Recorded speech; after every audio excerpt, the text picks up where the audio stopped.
And when I try to open the Need for Speed Heat game, I got DirectX error.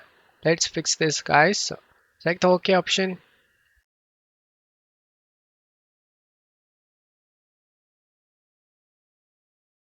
The game closed.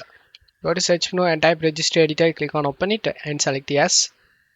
Check my video description for this registry path. Just copy and paste it in the address bar and press enter.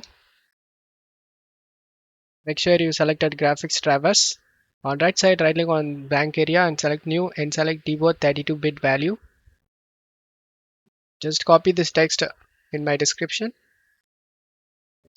Just rename this we created deboard value and paste the text we copied and press enter. Double click on the TdrLevel and set value data to 0 and base to hexadecimal and click on OK and just close off here and restart your PC. After restarting your PC, open the game.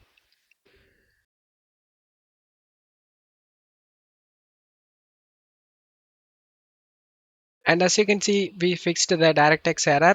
And don't forget to level, guys. Thank you.